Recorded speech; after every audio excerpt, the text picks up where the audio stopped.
Welcome to Hodge, Podge, Australia. Today we're making this delicious cinnamon naked cake.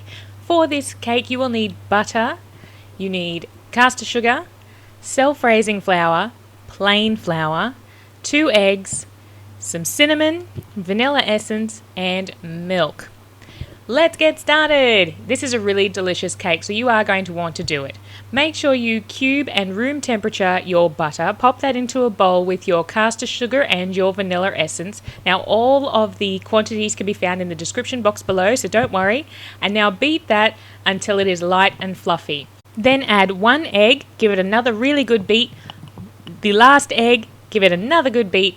And then it is time to combine your flours. So sift your self-raising flour, your plain flour and your cinnamon into a separate bowl and give them a good stir to combine them.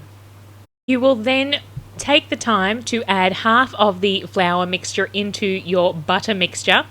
Just half first, give that a bit of a stir, then add half of your milk. So it's half a cup of milk, so put in 1/4 of the cup, give that a stir, then continue the process by adding in the rest of your flour and the rest of your milk.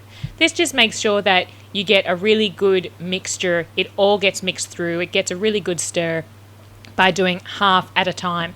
Once you are happy that your mixture has gone all in and you've got all of your wet and dry ingredients mixed together properly, pop that into a prepared cake tin. I'm using an 8-inch round cake tin and I have made 3 of these cakes for this naked cake. Bake your cakes in an oven at 170 degrees Celsius for 1 hour. And the great thing about these cakes is they don't rise too much, so when you're leveling them off you don't need to take much off, you're not wasting a lot of cake. So as I mentioned, I have done this 3 times. I have layered 2 of the cakes, so I've made them nice and flat, and I have kept 1 with its lovely dome. Now it's time to assemble, so start with your bottom layer of cake. I have a nice big wide open tip here and I have a coffee flavoured buttercream, which was just delicious. All I did was make my regular buttercream and instead of putting in vanilla essence, I made some coffee and I put that in. I do need to increase my icing sugar when I'm doing that because obviously I'm putting in liquid and a lot more of it to get that nice coffee flavour, so just tweak your icing sugar a little bit, but it is a really lovely complement to this cinnamon cake. So you can see there I'm just doing a big continuous swirl around.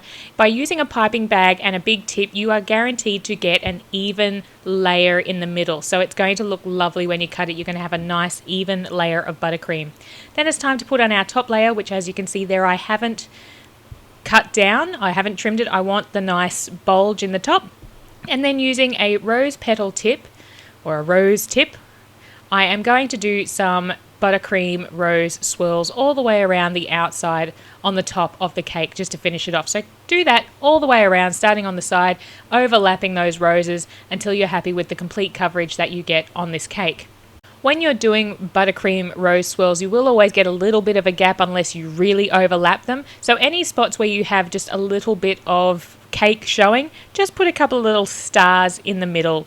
You'll see what I mean in just a second. I'm just going to add in a couple of little droplets of stars, is what I like to call them, where you would like to cover the top of the cake. And that is how you make a naked cake. Now you can leave it at that and you have lovely smooth clean lines as you can see here in the picture. If you would like that messy naked cake look, this is how you do it. However, don't do it before decorating the top. See, I'm trying to show you 2 different ways, so I've made it a bit difficult for myself. This process should be done before you put all those rose swirls on the top because it's just going to make it so much easier. But there you can see I have my wide open tip again and I am simply adding some extra icing around the outside. So I'm going to go all the way around my join and add in that extra icing. I'm putting in a lot more than I need, but that's because we want to get that scraped away look. So add that around the outside and then using a knife just smear that above and below where your icing layer is.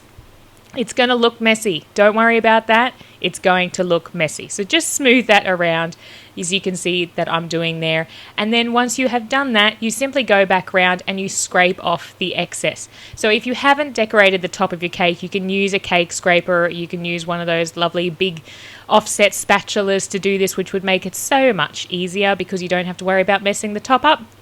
but I wanted to show you the smooth lines first as well. So I've created a difficult job for myself, but you can just go around and smooth off any excess icing so that you get that scraped look like when you're doing a crumb coat. And that's what you're looking for when you're doing the naked cake. Definitely try this cake out because it is so tasty, and I have it on good authority that it is also really nice, warmed up with a little bit of cream. Thank you so much for watching another Hodge Podge Australia video. Make sure you hit that subscribe button and we will see you again real soon.